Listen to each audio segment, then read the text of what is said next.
स्वागत है आप सभी का नए एक वीडियो लेक्चर में। प्रोडक्ट एंड सर्विसेज हमने करनी शुरू की थी और इसमें हमने पिछली वीडियो में किया था पोस्टल आर्टिकल्स के बारे में, डाक लेखों के बारे में।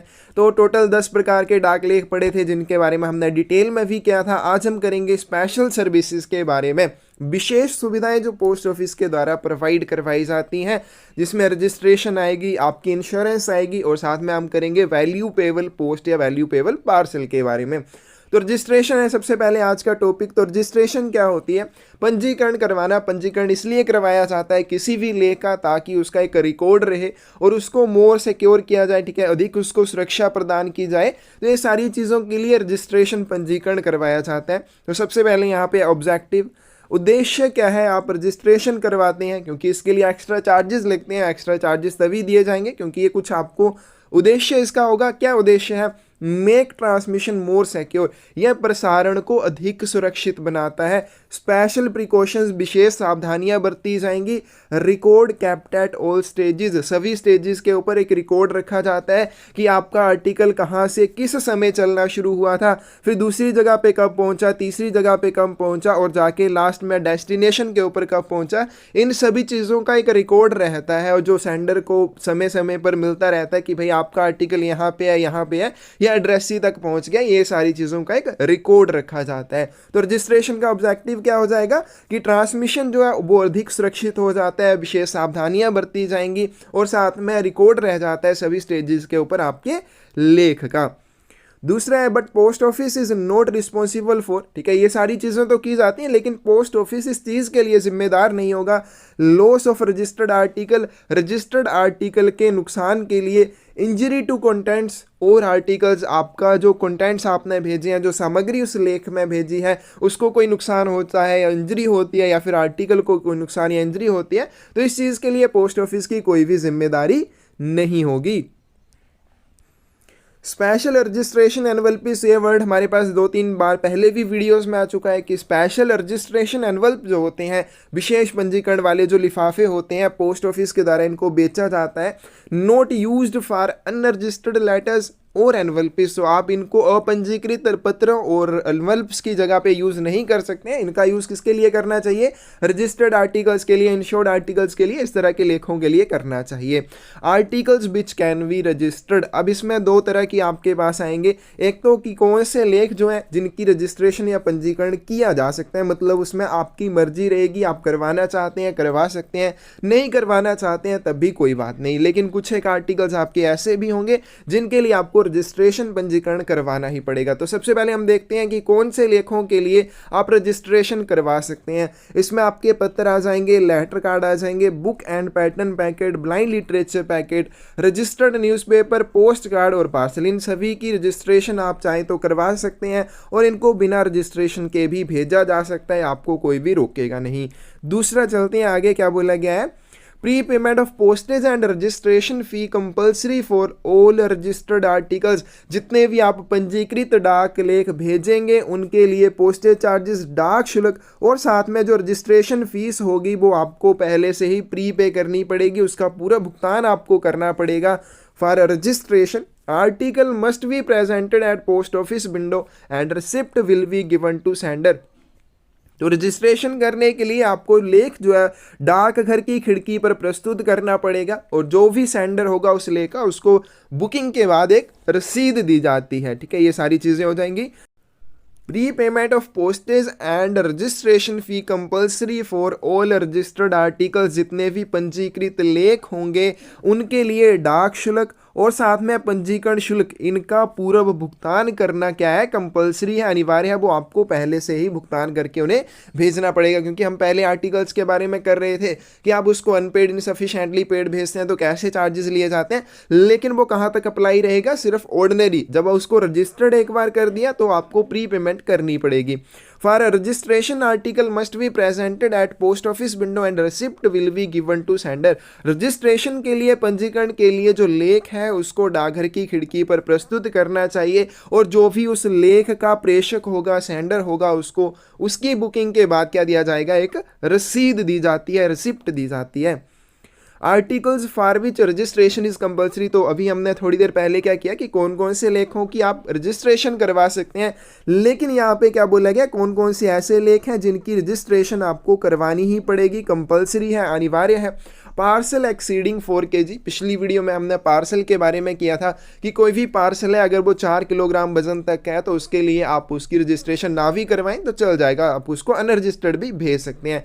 अब यहाँ पे वही चीज़ बोली है कि पार्सल एक्सीडिंग 4 kg, कोई भी पार्सल है जिसका वजन 4 किलोग्राम से अधिक है उसके लिए आपको पंजीकरण करवाना पड़ेगा। कोई भी इंश्योर्ड आर्टिकल है, बीमित लेख है, उसके लिए भी रजिस्ट्रेशन कंपल्सरी है, पहले उसकी रजिस्ट्रेशन की जाएगी उसके बाद उसकी इंश्योरेंस की जाती है।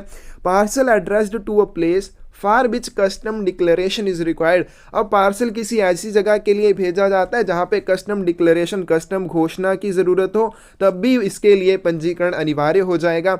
एनी आर्टिकल कंटेनिंग, कोई भी लेख है जिसके अंदर पोस्टेज स्टैंप, डाक टिकट है या दूसरी तरह के कोई स्टैंप्स हैं, लेवल, चेक, हुंडी, bank notes, bank post bill, bill of exchange, same items, तो इस तरह की कोई भी आइटम आप किसी भी आर्टिकल के अंदर भेज रहे हैं तो उसके लिए भी रजिस्ट्रेशन करवानी पड़ेगी।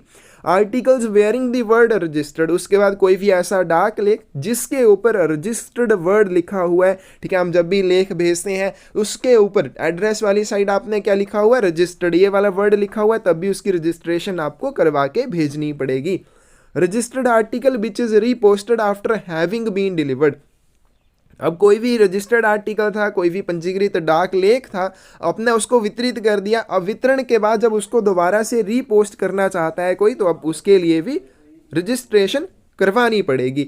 और उसके बाद आपके पास एनी वीपी आर्टिकल, कोई भी वैल्यू पेबल आर्टिकल है, उसके लिए भी रजिस्ट्रेशन कंपलसरी है। तो ये सारे इंपॉर्टेंट, बहुत ज़्यादा इंपॉर्टेंट पॉइंट्स हैं कि कौन कौन से ऐसे डाक लेख हैं जिनके लिए रजिस्ट्रेशन, पंजीकरण अनिवार्य है और किन के लिए करवा सकते हैं वो इतना इंपॉर्टेंट नहीं है, लेकिन ये वाली जो है सारे बहुत ज़्यादा इंपॉर्टेंट है, बहुत बार ये पूछे भी गए हैं। आगे चलते हैं। Sender may obtain attested copy of original receipt signed by addressee within 6 months from date addressee sign original receipt. अब यहाँ पे कोई भी डाक वस्तु है, कोई भी रजिस्टर्ड आर्टिकल है, जब भी उसका वितरण किया जाता है तो उसके लिए क्या करता है, प्राप्त करता है, एक रसीद के ऊपर हस्ताक्षर करता है। ये हम पहले वीडियोस में कर चुके हैं। तो वही बात कर रखी है यहाँ पे कि जो सेंडर होगा, प्रेषक जो उस लेख को भेजने वाला है, वो क्या कर सकता है, एक ओरिजिनल रिसिप्ट जो होगी, जो एड्रेसी के द्वारा, प्राप्तकर्ता के द्वारा साइन की गई होगी, उसकी सत्यापित प्रति प्राप्त कर सकता है, अटेस्टेड कॉपी प्राप्त कर सकता है। अब क्या हो गया, देखो, लेख मैंने भेजा है किसी के लिए, मान लीजिए मैंने एक व्यक्ति को भेजा जिसका नाम है रोहित। अब रोहित ने उस लेख को क्या कर लिया, एक्सेप्ट कर लिया, ठीक है, वितरण उसका हो गया। अब रोहित क्या करेगा, उस लेख के लिए एक रसीद के ऊपर हस्ताक्षर करेगा, उसने अपने हस्ताक्षर कर दिए। अब मैं क्या चाहता हूँ, मैं चाहता हूँ कि ये जो हस्ताक्षर उसने रिसिप्ट के ऊपर किए हुए हैं, इसकी एक अटेस्टेड कॉपी मुझे चाहिए, सत्यापित प्रति मुझे चाहिए। तो मैं ये वाली जो जिसने अटेस्ट कॉपी, जिसने रसीद के ऊपर जो साइन किए होंगे, मैं उसकी अटेस्टेड कॉपी प्राप्त कर सकता हूँ, लेकिन इसमें एक टाइम लिमिट है 6 महीने के अंदर। और ये 6 महीने कब से काउंट किए जाएंगे, from date address sign original receipt. तो ये 6 महीने उस टाइम से गिने जाएंगे जब रोहित ने उस रसीद के ऊपर साइन किए थे। उस समय से लेकर 6 महीने के भीतर भीतर मैं उसके लिए अप्लाई कर सकता हूं कि मुझे उस ओरिजिनल रिसिप्ट की अटेस्टेड कॉपी चाहिए। आगे चलते हैं। Head of circle may grant to sender और at his request to addressee as an act of grace and not in consequence of any legal liability compensation up to a limit of 100 rupees for the loss of any registered inland letter, packet और parcel। अब कोई भी आपका registered inline letter है, packet है या फिर parcel है, अगर वो क्या हो जाता है, लॉस हो जाता है, नुकसान उसमें कोई हो जाता है, तो हेड ऑफ सर्कल कौन हो जाएगा, CPMG। Head of circle sender को, प्रेषक को या सेंडर की रिक्वेस्ट के बाद एड्रेसी को, ठीक है, कंपनसेशन दे सकता है। कंपनसेशन जो होती है मुआवजा दे सकता है। लिमिट क्या है, सिर्फ 100 रुपीज़ तक ही दे सकता है। और ये एक्ट ऑफ ग्रेस है, मतलब कि ये अनुग्रह है, एक समझ लीजिए। इसमें कोई भी उसकी लीगल लाइबिलिटी नहीं बनती है, कानूनी देयता नहीं बनती है कि उसे कंपनसेशन दी ही जाएगी। ये सिर्फ हेड ऑफ सर्कल का क्या है, एक्ट ऑफ ग्रेस है कि वो चाहे तो दे सकता है। Compensation for international registered article, लेकिन इंटरनेशनल रजिस्टर्ड आर्टिकल के लिए कंपनसेशन दी जाती है अगर लॉस हो जाता है, चोरी हो जाती है, कोई नुकसान हो जाता है। कितनी, 30 SDR, 30 SDR दिए जाते हैं। आगे चलते हैं रजिस्ट्रेशन चार्जेस के बारे में। तो ये मैंने वीडियोस में पहले भी बोला है कि रजिस्ट्रेशन चार्जेस कितने लगते हैं, 17 रुपीज़। ठीक है, आप कोई भी रजिस्टर्ड आर्टिकल भेजते हैं, कैसे लगेंगे उसके ऊपर चार्जेस, सबसे पहले पोस्टेज चार्जेस लगेंगे। ठीक है, वो कैसे लगेंगे, वेट के हिसाब से, लेटर के लिए हमने किया था जैसे, उसके लिए कितने चार्जेस लगने हैं, बाकी बुक पैकेट है, पार्सल है, उन सभी के लिए जो सेम उनके वेट के हिसाब से या फिर उनकी वैल्यू के हिसाब से जो भी चार्जेस लगने हैं वो साथ में आपके 17 रुपीज़ आपने ऐड कर देने हैं। एक्नॉलेजमेंट फीस की बात करें, एडी जब भी आप भेजते हैं तो 3 रुपये लिए जाते हैं एक्नॉलेजमेंट चार्जेस के। तो ये हो जाएगा हमारे पास रजिस्टर्ड आर्टिकल के बारे में। बहुत इंपॉर्टेंट है स्पेशल सर्विसेज में कि रजिस्ट्रेशन क्या चीज़ होती है और कौन कौन से ऐसे लेख हैं जिनके लिए रजिस्ट्रेशन करवानी कंपलसरी है। बहुत इंपॉर्टेंट पॉइंट है, बहुत बार ये पूछा गया है ये वाला भी कि सेंडर जो है वो कितने समय के भीतर जो एड्रेसी के द्वारा ओरिजिनल रसीद के ऊपर साइन किए जाएंगे उसकी एक अटेस्टेड कॉपी प्राप्त कर सकते हैं 6 महीने के अंदर, ये वाली भी। और कोई भी रजिस्टर्ड आर्टिकल है उसके लॉस के लिए कितनी उस सीमा तक कंपनसेशन जो है वो दी जा सकती है, 100 रुपीज़ तक, और रजिस्ट्रेशन चार्जेस साथ में एक्नॉलेजमेंट फीस। उसके बाद अगली सर्विस है आपके पास इंश्योरेंस, बीमा के बारे में। Articles which can be insured, तो सबसे पहले वही चीज़ बोली गई है कि कौन कौन सी ऐसी डाक लेख हैं जिनकी आप इंश्योरेंस कर सकते हैं, मतलब कंपलसरी नहीं है, आप चाहें तो करवा सकते हैं। सबसे पहले रजिस्टर्ड आर्टिकल, ठीक है जी। उसके बाद दूसरा है value payable registered letter, registered parcel, value payable registered parcel, business parcel और स्पीड पोस्ट आर्टिकल। तो एक चीज़ ध्यान में रखनी है, वो चीज़ क्या है कि जब भी आप किसी भी आर्टिकल की इंश्योरेंस करवाएंगे तो उसके लिए आपको क्या करना पड़ेगा, उसकी पहले रजिस्ट्रेशन करवानी पड़ेगी। तो ये सभी डाक वस्तुएं हैं जिनकी आप क्या कर सकते हैं, इंश्योरेंस कर सकते हैं। दूसरी यहाँ पे limit up to which you can insure, ठीक है, किस सीमा तक आप किसी भी डाक वस्तु की इंश्योरेंस कर सकते हैं या बीमा कर सकते हैं। Articles booked at branch post office up to the value of 600 rupees. आप ब्रांच पोस्ट ऑफिस में, आप देखो कई बार क्वेश्चन क्या पूछा जाता है कि कौन कौन से डाकघरों में लेखों की इंश्योरेंस की जा सकती है, तो ध्यान रखना है सभी में की जा सकती है, चाहे वो ब्रांच ऑफिस हो, सब ऑफिस हो या फिर हेड ऑफिस हो, सभी में इंश्योरेंस की जा सकती है। अब यहाँ पे ब्रांच ऑफिस जो है इसकी लिमिट कम है, लिमिट कितनी है इसकी, 600 रुपीज़। कोई भी आप डाक वस्तु किसी भी ब्रांच ऑफिस में इंश्योर करते हैं तो 600 रुपये तक की वैल्यू तक की इंश्योरेंस की जा सकती है। Article booked at other post offices up to the value of ₹1,00,000। दूसरे पोस्ट ऑफिसेज में, एसओ और एचओ में आप जो इंश्योरेंस कर सकते हैं 1,00,000 रुपये तक कर सकते हैं। Insured value shall not exceed the real value of the contents of the article. अब ये जो इंश्योर्ड वैल्यू होगी, जो बीमा मूल्य होगा, ये किससे ज़्यादा नहीं होना चाहिए, जो उसमें आप सामग्री भेज रहे हैं उसकी एक्चुअल में जो वैल्यू है उससे ज़्यादा की इंश्योरेंस आप नहीं करवाएंगे। आर्टिकल्स कंटेनिंग गोल्ड, कॉइन और बुलियन, करेंसी, बैंक नोट्स, ठीक है, ये सारी चीज़ें हैं, या फिर उसके बाद इन सभी का कम्बिनेशन कोई आप भेज रहे हैं, गोल्ड कॉइन और करेंसी नोट मान लीजिए आप इकट्ठे भेज रहे हैं, तो इनके लिए आपको क्या करना पड़ेगा, insured for the actual value of the contents. तो इसमें आपकी ये कंडीशन बहुत इंपॉर्टेंट है कि कोई भी आपका ऐसा डाक लेख जिसमें आप सोने की कोई सिक्के भेज रहे हैं, बुलियन भेज रहे हैं, गवर्नमेंट करेंसी नोट भेज रहे हैं या बैंक नोट्स भेज रहे हैं, ये सारी ऐसी चीज़ें हैं जब भी आप इनको भेजते हैं तो इनकी एक्चुअल वैल्यू जो होगी उसके लिए इनकी इंश्योरेंस की जाएगी। Currency notes can be insured up to the value of 20,000 rupees. ये जो करेंसी नोट्स होते हैं इनकी इंश्योरेंस सिर्फ 20,000 रुपये तक ही की जाएगी। Insurance covers all risk in course of transmission by post. Insurance करने से क्या होता है, जितने भी ट्रांसमिशन के दौरान रिस्क होते हैं कि आपका आर्टिकल गुम हो जाएगा या आपके आर्टिकल को कोई नुकसान हो जाएगा, वो चोरी हो सकता है, उसमें से सामान अगर कोई निकल जाता है तो इन सभी को ये कवर कर देता है, क्योंकि आपका ऐसा कोई नुकसान हो भी जाता है तो उसके लिए आपको इंश्योरेंस बीमा मिल जाएगा। Registered articles to and from army post offices में be insured up to the value of 500 rupees. Army post office से या आर्मी पोस्ट ऑफिस को कोई भी रजिस्टर्ड आर्टिकल आप भेज रहे हैं उसकी इंश्योरेंस करना चाहते हैं 500 रुपीज़ तक कर सकते हैं। Things for which insurance is compulsory, कौन कौन सी ऐसी डाक वस्तुएं हैं जिनके लिए बीमा अनिवार्य है।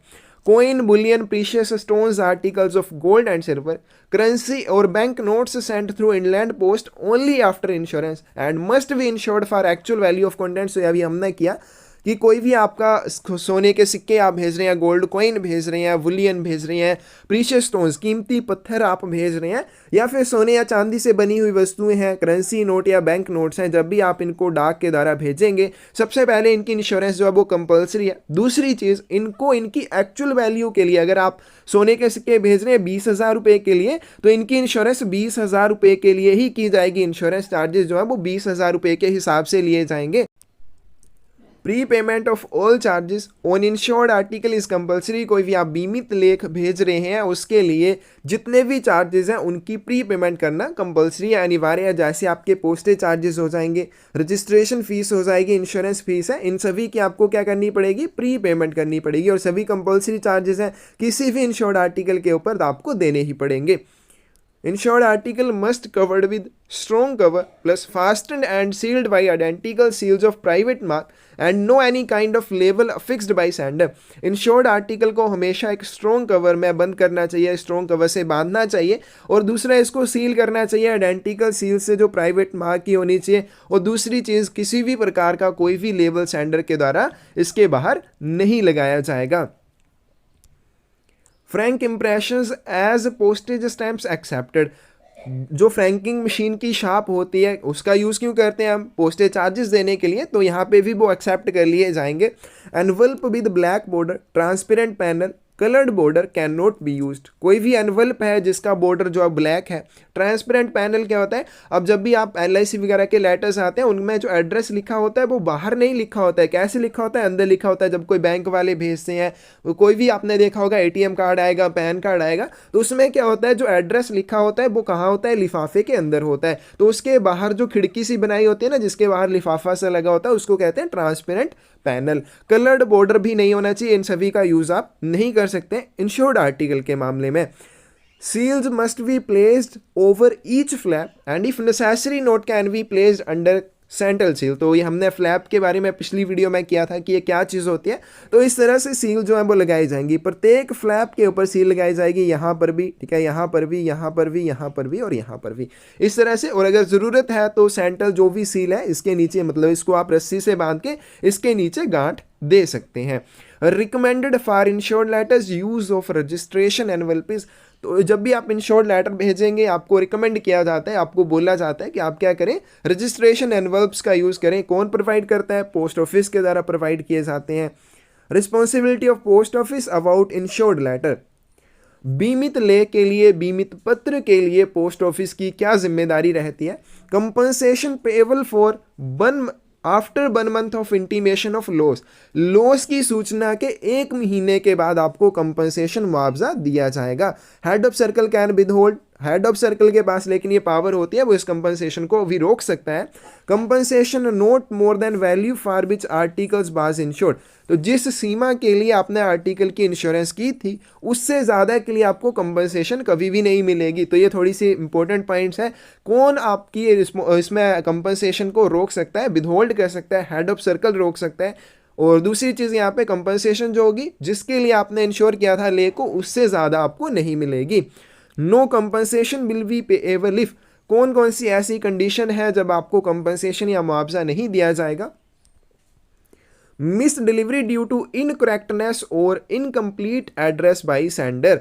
तो अगर सेंडर ने आधा अधूरा या फिर गलत पता दिया था और उसकी वजह से उस लेख का गलत वितरण हो गया है, ऐसी स्थिति में पोस्ट ऑफिस के द्वारा आपको कोई भी कंपनसेशन नहीं मिलेगा। Fraud on part of sender और एड्रेसी। सेंडर या एड्रेसी की तरफ से कोई भी फ्रॉड या धोखाधड़ी वाली मामला सामने आता है तब भी कंपनसेशन नहीं दी जाएगी। Delivered to addressee and he has signed and return the receipt.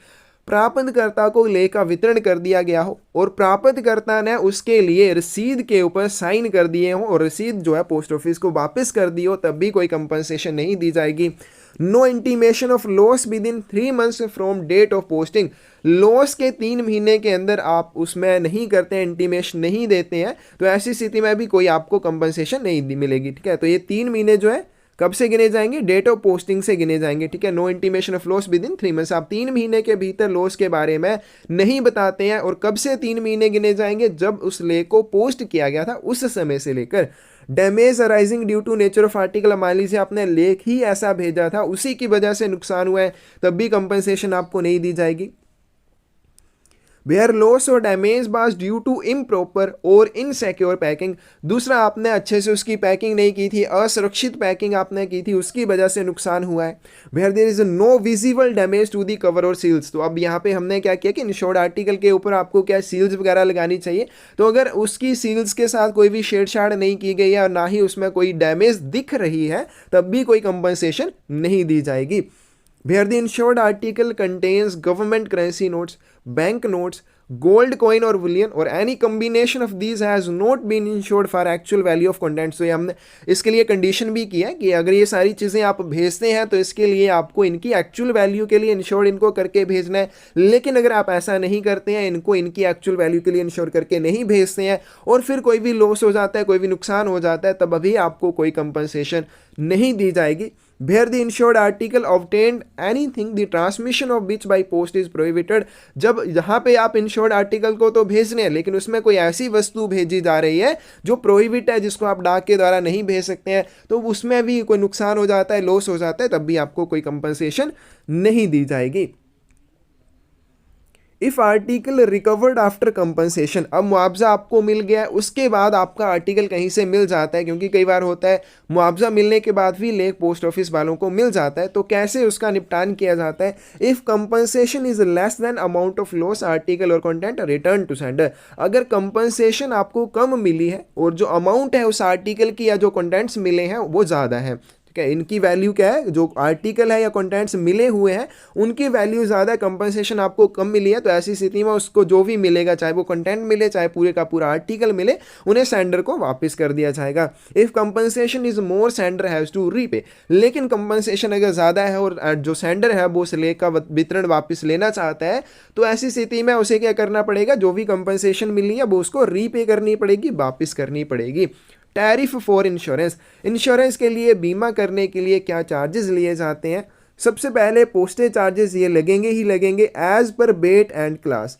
किस श्रेणी का वो लेख है, क्योंकि इंश्योर्ड आर्टिकल्स के रूप में हम किसी भी लेख को भेज सकते हैं। हमने ऊपर किया बहुत सारे लेखों की ऑप्शन आपके पास होती है, उसी के हिसाब से उसी वर्ग के जो भी चार्जेस बनते हैं वो लिए जाएंगे, उनके बेट के हिसाब से और क्लास के हिसाब से। अब देखो, जैसे हम लेटर भेज रहे हैं तो उसके ऊपर पोस्टेज चार्जेस अलग लिए जाते हैं, बुक पैकेट भेजेंगे तो उसमें अलग लगेंगे, पार्सल भेजेंगे तो उसमें भी अलग चार्जेस लगेंगे। तो जो भी उस लेख की श्रेणी है उसके हिसाब से, साथ में उसका बेट क्या है उसके हिसाब से चार्जेस लगेंगे। दूसरी चीज़, रजिस्ट्रेशन फीस कंपलसरी है, ये भी लगेगी, क्योंकि हमने क्या किया, कोई भी इंश्योर्ड आर्टिकल आप भेज रहे हैं तो उसके लिए रजिस्ट्रेशन क्या है, कंपलसरी है, तो चार्जेस भी कंपलसरी है, वो भी तो लगेंगे।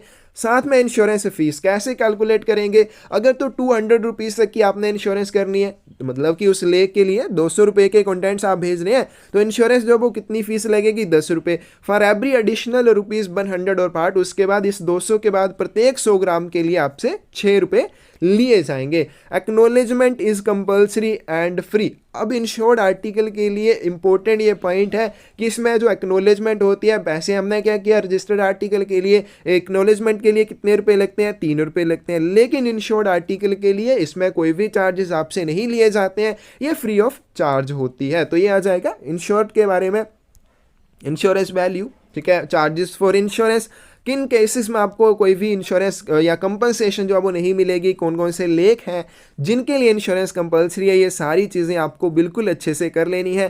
कौन से ऐसे आर्टिकल्स हैं जिन्हें उनकी एक्चुअल वैल्यू के लिए इंश्योर किया जाना चाहिए, मोस्ट इंपॉर्टेंट है। आगे चलते हैं वैल्यू पेबल पोस्ट की तरफ। तो वैल्यू पेबल पोस्ट क्या चीज़ है, designed to meet requirements of persons who wish to pay for articles sent to them at time of receipt of articles और बिल्स। अब कई बार क्या होता है कि कोई ऐसा व्यक्ति है जो क्या चाहता है, वो चाहता है एड्रेस ही है, यहाँ पे मान लीजिए ये सेंडर है, ये एड्रेस ही है।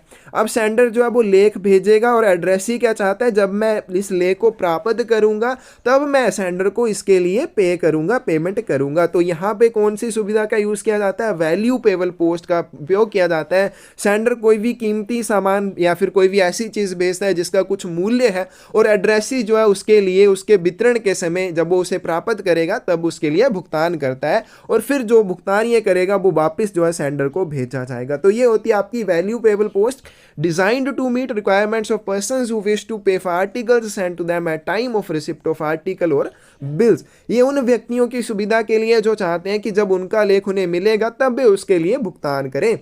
उसके बाद आपके यहाँ registered parcel, registered letter, registered book packet और registered newspaper may be transmitted by the inland post as value payable portion. तो इन सभी को, ये वाली जो भी चीज़ें हमने की, इन सभी को आप वैल्यू पेबल पोस्ट की तरह भेज सकते हैं। अब इसमें ध्यान देने वाली बात क्या है कि सभी के साथ क्या लगा हुआ है, रजिस्टर्ड वर्ड लगा हुआ है। तो जब हमने किया कि रजिस्ट्रेशन किसके लिए कंपलसरी है, वहाँ पे ये भी आया ना साथ में कि वैल्यू पेबल पोस्ट के लिए भी रजिस्ट्रेशन कंपलसरी है। इंश्योर्ड वैल्यू वाले इंश्योर्ड आर्टिकल हमने किए, उनके लिए भी रजिस्ट्रेशन क्या है, कंपलसरी है। VP article sent up to 5,000 rupees, value payable article को आप 5,000 रुपये तक ही भेज सकते हैं। तो ये थोड़ा इंपॉर्टेंट है क्योंकि एक हमारे पास सीओडी भी आता है। सीओडी जो है उसकी कीमत, उसमें जो आप भेज सकते हैं वो 50,000 रुपये तक भेज सकते हैं, लेकिन यहाँ पे क्या है, वैल्यू पेबल है। यहाँ पे वीपी आर्टिकल को सिर्फ 5,000 रुपये तक भेजा जा सकता है। अब इसको याद रखना कैसे है कि इसके साथ वैल्यू पेबल के साथ क्या होता है, वीपीएमओ होता है, वैल्यू पेबल मनी ऑर्डर होता है। और मनी ऑर्डर हमने करा हुआ है या आगे करेंगे, हम फिर से करेंगे कि कोई भी मनी ऑर्डर है उसको 5,000 रुपये तक ही आप भेज सकते हैं। तो इसलिए वीपीएमओ जो है उसकी लिमिट भी क्या रहेगी, 5,000 रुपये ही रहेगी।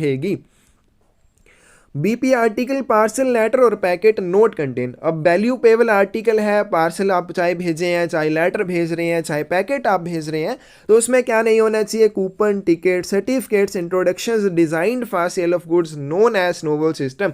स्नोबॉल सिस्टम के रूप में माने जाने वाली सामग्री के लिए डिज़ाइन किए गए, ठीक है, सामान है या फिर कोई भी इंट्रोडक्शंस हैं, कूपन्स हैं, टिकट्स हैं या फिर सर्टिफिकेट्स हैं, इन सभी को आप वैल्यू पेबल आर्टिकल की तरह नहीं भेज सकते हैं। यह स्नोबॉल सिस्टम याद रखना क्या होता है कि इसमें कूपन, टिकट, सर्टिफिकेट्स या फिर इंट्रोडक्शंस जिन्हें सामान की बिक्री के लिए डिज़ाइन किया जाता है, इन सभी को आप एज अ वीपी आर्टिकल नहीं भेज सकते। इनको क्या माना जाता है, स्नोबॉल सिस्टम माना जाता है।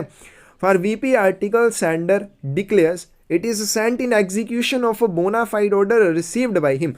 जब भी कोई वीपी आर्टिकल भेजना हो तो ऐसी स्थिति में जो सेंडर होगा, जो स्ले को भेजने वाला है, प्रेषक जो होगा, वो इस चीज़ को डिक्लेयर करेगा, स्पेसिफाई करेगा कि ये जो वीपी आर्टिकल उसके द्वारा भेजा जा रहा है वो एक प्रमाणित ऑर्डर के निष्पादन में भेजा जा रहा है, अपनी मर्जी से वो नहीं भेज रहा है।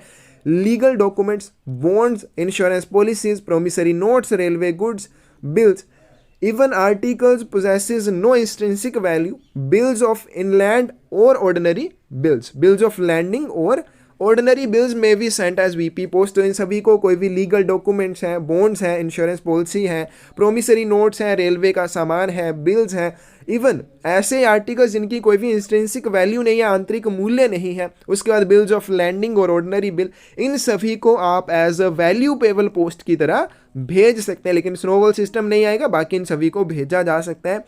Posting of VP article all post office that are money order office to any post office that is also a money order office. VP article को कोई भी ऐसा पोस्ट ऑफिस पोस्ट कर सकता है जो क्या है, मनी ऑर्डर ऑफिस है, और किसी भी ऐसे पोस्ट ऑफिस को भेजा जा सकता है जो क्या होना चाहिए, मनी ऑर्डर ऑफिस, यानी कि भेजने वाला भी और रिसीव करने वाला भी मनी ऑर्डर ऑफिस होना चाहिए। आगे चलते हैं, मैनर ऑफ पोस्टिंग की बात करते हैं, कैसे आपने इनको पोस्ट करना है। कोई भी आप वैल्यू पेबल आर्टिकल भेज रहे हैं तो सबसे पहले article must be presented at post office window. Article लेख को आपको डाकघर की खिड़की पर प्रस्तुत करना होगा। Sender specify the sum to be remitted to himself plus sign the declaration. दूसरी चीज़, जो सेंडर होगा वो इस चीज़ को स्पेसिफाई करेगा, इस चीज़ को उल्लेख करेगा कि उसे कितना अमाउंट जो है रिमिट किया जाएगा। अब हमने किया कि जो सेंडर है वो लेख को भेज देगा, एड्रेसी उसके लिए भुगतान करेगा, फिर एड्रेसी से जो भुगतान पोस्ट ऑफिस प्राप्त करेगा वो वापस किसको आएगा, सेंडर को आ जाएगा। तो सेंडर इस चीज़ को स्पेसिफाई करेगा, उल्लेखित करेगा कि मुझे एड्रेसी से कितने पैसे लेने हैं या उसके लिए कितना भुगतान एड्रेसी के द्वारा किया जाएगा, और साथ में जो घोषणा होगी उसके ऊपर भी वो सिग्नेचर करेगा। On upper left hand corner, ठीक है जी, उसके बाद बाएं हाथ के ऊपरी कोने में letters VP followed by entry in figures and words the amount for remittance to himself. और ये जो अमाउंट होगी कहाँ पे लिखी जाएगी, अपर लेफ्ट हैंड कॉर्नर में वीपी वर्ड के साथ आगे क्या लिखा जाएगा, इसको वर्ड्स में और फिगर्स में एंटर किया जाएगा, जो भी अमाउंट ऑफ रिमिटेंस होगा जो सेंडर को किया जाएगा। लोअर लेफ्ट हैंड कॉर्नर में सेंडर का नाम और पता होगा। Value payable article will not be accepted unless the town of payment shown in the value payable money order form is the one where the article has been booked। अब यहाँ पे value payable article जो है इसको तब तक स्वीकृत नहीं किया जाएगा, जब तक एक्सेप्ट नहीं किया जाएगा, कब तक, जब तक town of payment shown in value payable money order, ठीक है जी। वैल्यू जब वीपी आर्टिकल आप भेजते हैं उसके साथ क्या लगा होता है, VPMO value payable money order लगा होता है। उस वैल्यू पेबल मनी ऑर्डर में टाउन ऑफ पेमेंट जो शो किया गया है, बताया गया है, वो कौन सा टाउन होना चाहिए, जहां से आर्टिकल को बुक किया गया है, ठीक है। ये दोनों क्या होने चाहिए, सेम होने चाहिए, तभी उसको एक्सेप्ट किया जाएगा, नहीं तो नहीं किया जाएगा। A receipt will be given to person who presents the article, जो भी व्यक्ति उस लेख को प्रस्तुत करेगा उसको बुकिंग के बाद एक रिसिप्ट दी जाएगी, रसीद दी जाएगी। आगे है booking of value payable articles in bulk. Bulk होता है थोक में, ज्यादा मात्रा में वैल्यू पेबल आर्टिकल्स को बुक करना। Available for convenience of firms and other institutions posting at least 10 uninsured VP articles daily. तो ये उन फर्म्स या अदर इंस्टीट्यूशंस की सुविधा के लिए होता है जो प्रतिदिन एक दिन में कम से कम 10 अनइंश्योर्ड वैल्यू पेबल आर्टिकल्स को पोस्ट कर देते हैं। No extra charges for this facility, इस फैसिलिटी के लिए कोई भी एक्स्ट्रा चार्जेस नहीं लिए जाते हैं। Inquiries in this regard should be addressed to local superintendent of post office, और इस सुविधा के लिए जो भी लोकल सुपरिटेंडेंट होगा डाकघर का, उसे एड्रेस कर सकते हैं, उसे संबोधित कर सकते हैं, उससे पूछताछ आप कर सकते हैं। कंडीशंस हैं, not accepted as value payable if article is so small, अगर आपका लेख जो है बहुत ही छोटा है तब उसको एक्सेप्ट नहीं किया जाएगा वैल्यू पेबल आर्टिकल की तरह। If it is covered with the writing और sealing backs on address side पते वाली साइड में राइटिंग या सीलिंग बैक्स का उपयोग किया गया है, तब भी इसको एक्सेप्ट नहीं किया जाएगा वैल्यू पेबल आर्टिकल के रूप में। अमाउंट एक्सीडिंग 1500 रुपीज़, अब अमाउंट जो है वैल्यू पेबल, हम वीपी आर्टिकल भेज रहे हैं, मान लीजिए वीपी आर्टिकल भेजा गया 1600 रुपये के लिए, तब क्या होगा, not accept as VP article, तो इसको वीपी आर्टिकल की तरह एक्सेप्ट नहीं किया जाएगा। और कब तक नहीं किया जाएगा, unless it is not insured for sum specified for remittance by sender, sender को जो अमाउंट रिमिट किया जाएगा जब तक उसकी इंश्योरेंस नहीं की जाती तब तक के लिए इसको एक्सेप्ट नहीं किया जाएगा, इसको वैल्यू पेबल आर्टिकल की तरह नहीं किया जाएगा, बुक नहीं किया जाएगा। This rule not apply to, लेकिन ये वाला जो रूल है कि 1500 रुपये से अधिक का कोई भी आर्टिकल होगा वीपी वाला, तो उसके लिए इंश्योरेंस फिर आपको करवानी पड़ेगी जो भी सम स्पेसिफाई होगा। लेकिन ये वाला रूल जो है कहाँ पे अप्लाई नहीं होता है, VP articles containing railway receipts, ऐसे वीपी आर्टिकल जिनमें रेलवे रिसिप्ट्स होंगी, बिल्स होंगी, इनवॉइसेस होंगी, डॉक्यूमेंट्स एक्सेट्रा, या फिर VP packets containing printed books etcetera sent under book packet rate. तो ऐसी प्रिंटेड बुक्स, ठीक है, या बुक्स हैं जिनको आपने printed rates book packet rates के अंडर भेजा हुआ है, तो इन सभी के ऊपर ये वाला जो रूल है अप्लाई नहीं होता। रेलवे टिकट इसमें आ जाएंगी, बिल आ जाएंगे, इनवॉइसेस आ जाएंगी, दस्तावेज आ जाएंगे, और ऐसे बीपी पैकेट जिनमें क्या है प्रिंटेड पेपर्स हैं या फिर जिनको बुक पैकेट्स रेट के अंडर बुक किया गया हो, तो ये रूल वहाँ पे अप्लाई नहीं होता है। पेमेंट टू सेंडर, अब एड्रेसी से जो आप पैसे ले लिए, अब उसको सेंडर को कैसे भेजा जाएगा।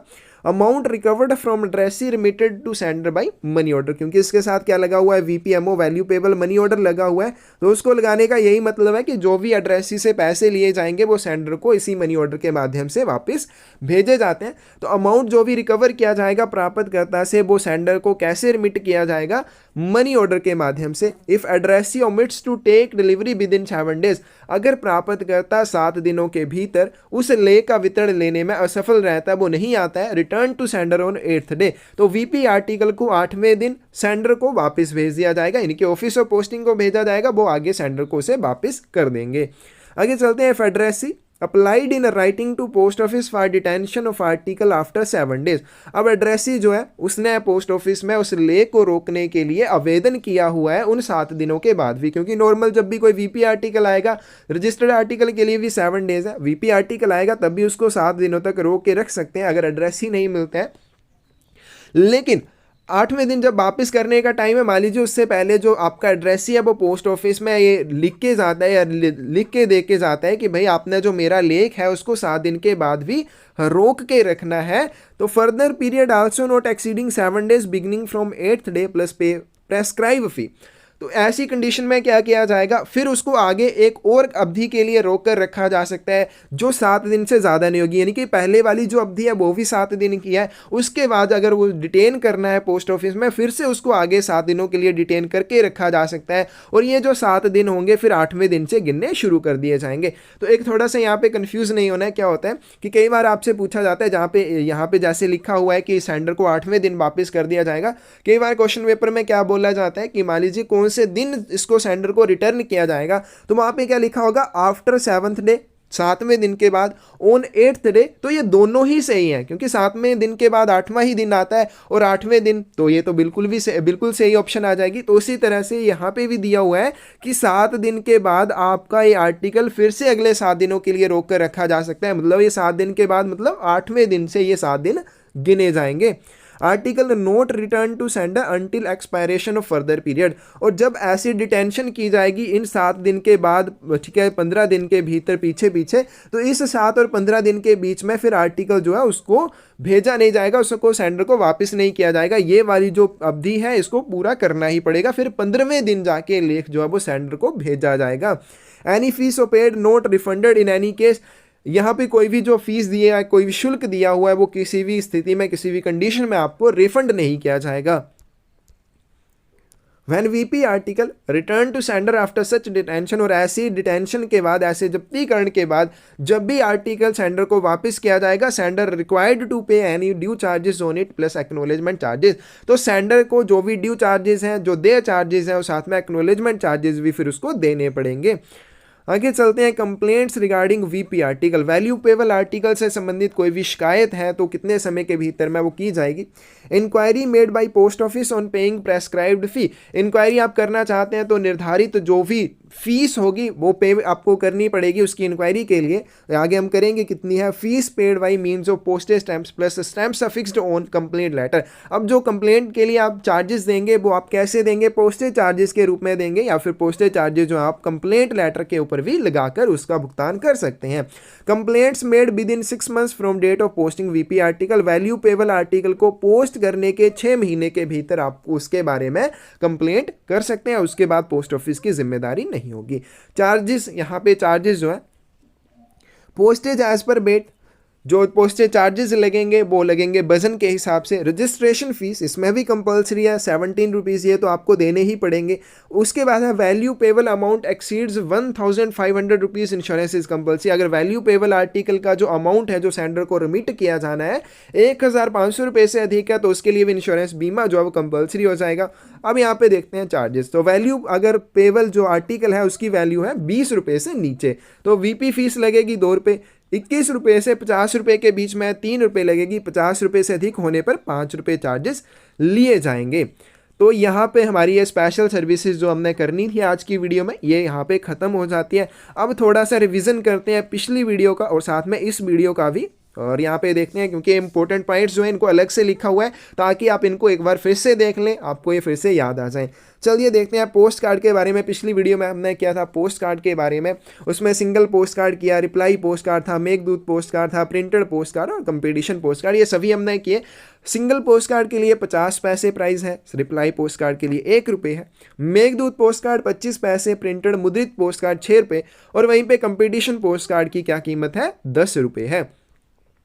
ILC क्या था, हमने इनलैंड लेटर कार्ड किया था, अंतर्देशीय पत्र कार्ड किया था, कितने चार्जेस हैं 2.50 रुपीज़ हैं, 2.5 रुपये लिए जाते हैं। लेटर की बात करें, पत्र जो होते हैं मैक्सिमम वेट बहुत ज़्यादा इंपॉर्टेंट है 2 kg होता है, पहले 20 ग्राम के लिए 5 रुपये लिए जाएंगे, फिर उसके बाद प्रति 20 ग्राम या उसका जो भी पार्ट आएगा उसके लिए 5 रुपये लिए जाएंगे। आगे चलते हैं बुक पैकेट की तरफ। बुक पैकेट जितने भी हमने किए उन सभी की वेट लिमिट क्या है 5 kg सिवाय आपके सैंपल और पैटर्न पैकेट को छोड़कर। तो ब्लाइंड लिटरेचर पैकेट जो होता है वो भी इन्हीं का भाई है क्योंकि उसके साथ भी पैकेट लगा हुआ है लेकिन उसकी वेट लिमिट आगे आएगी। तो यहाँ पे नॉर्मल जो बुक पैकेट आपसे पूछा जाएगा तो 5 kg आप वेट करेंगे, लेकिन सैंपल और पैटर्न पैकेट जब भी पूछा जाएगा तो वेट लिमिट क्या आ जाएगी 2 kg आ जाएगी। इसमें चार्जेस कैसे लगते हैं, क्योंकि हमने किया है जो बुक पैकेट होते हैं उन सभी के लिए मोस्टली जो चार्जेस हैं वो सेम रहते हैं सिवाय आपके प्रिंटेड बुक्स वाले उसको छोड़कर। तो इसमें देखिए पहले 50 ग्राम के लिए 4 रुपये, फिर उसके बाद प्रत्येक 50 ग्राम उसकी फ्रैक्शन के लिए आपसे 3 रुपये लिए जाएंगे।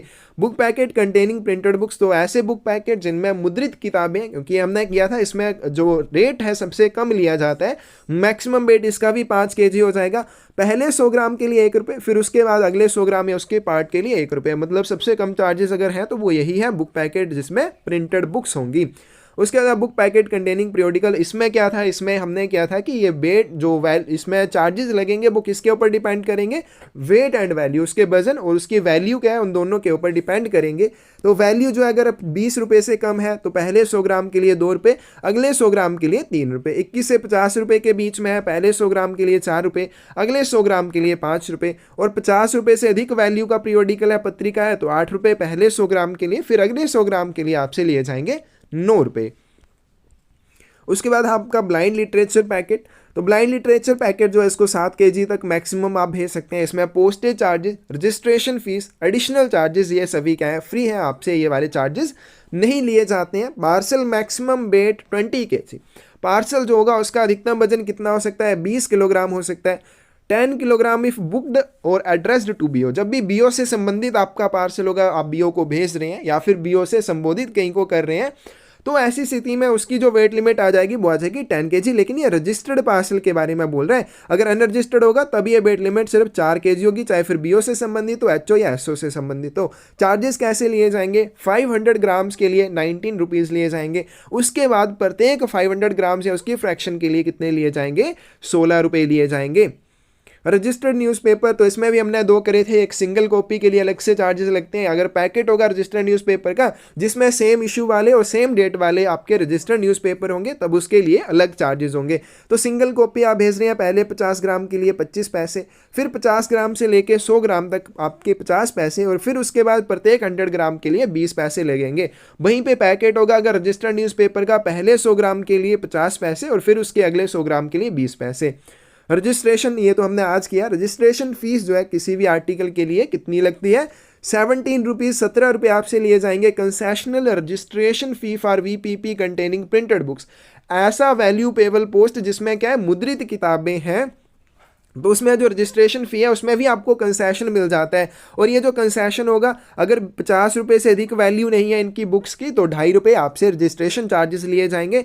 एक्नॉलेजमेंट फीस जो है कितने लगेंगे भाई, इसमें 3 रुपये लगेंगे, लेकिन वहीं पे आपका अगर इंश्योर्ड आर्टिकल होगा तब कितने लगेंगे, तब लगेंगे 0 रुपीज़। आगे चलते हैं इंश्योर्ड आर्टिकल की तरफ। इंश्योरेंस फ़ी यहाँ पे फ्री नहीं आएगा भाई, फ्री तो होता नहीं है, इंश्योरेंस फी आएगा अप टू 200 रुपीज़, 10 रुपीज़ लिए जाएंगे फॉर एवरी एडिशनल 100 रुपीज़ और पार्ट देयर ऑफ। उसके बाद प्रत्येक 100 ग्राम उसके पार्ट के लिए आपसे लिए जाएंगे 6 रुपये। तो ये हो जाएंगे इंश्योरेंस के लिए। आगे चलते हैं वैल्यू पेबल के लिए, तो इसमें थोड़े इंपॉर्टेंट चार्जेस और भी हैं।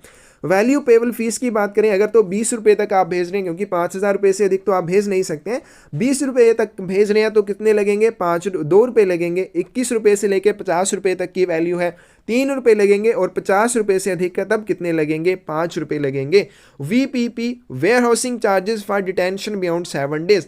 अब यहाँ पे हमने क्या किया कि वैल्यू पेबल जो पोस्ट होगी उसको एड्रेसी अगर रिक्वेस्ट करता है फर्दर 7 दिन का जो पीरियड है उसके आगे फर्दर उसको 7 दिन के पीरियड के लिए रोक कर रखा जा सकता है। तो मतलब पहले 7 दिन के बाद फिर से आगे 7 दिनों के लिए उसको रोक कर रखा जा सकता है। लेकिन ये 7 दिन जो है इसमें आपको फीस देनी पड़ेगी, वेयर हाउसिंग चार्जेस लगेंगे। तो अगर आपकी वैल्यू पेबल पोस्ट में आप पार्सल भी आते हैं, वैल्यू पेबल पोस्ट में लेटर भी आते हैं। अगर पार्सल है तो पर डे के हिसाब से 3 रुपये लगेंगे, और वहीं पे आपका आर्टिकल है, लेख है कोई भी, तो आर्टिकल में वो सारी चीज़ें आ जाती हैं जो हमने पिछली वीडियो में करी थी, तो इसमें 2 रुपये लगेंगे। वीपीपी इंक्वायरी फीस, आप वीपीपी आर्टिकल के बारे में इंक्वायरी करना चाहते हैं, कितने चार्जेस लगेंगे, 1 रुपया लगेगा। आगे चलते हैं लेट फीस के बारे में। विलंब शुल्क for each unregistered letter card, unregistered post card और पैकेट, इन सभी के लिए जो लेट फीस है वो कितनी है, 2 रुपये लगेगी। वहीं पे आपका रजिस्टर्ड लेटर हो, रजिस्टर्ड लेटर कार्ड हो, रजिस्टर्ड पोस्ट कार्ड या पैकेट हो, इसके साथ रजिस्टर्ड लग गया तो कितने रुपये लगेंगे, 3 रुपये। अनरजिस्टर्ड है तो कितने लगेंगे, 2 रुपये लगेंगे।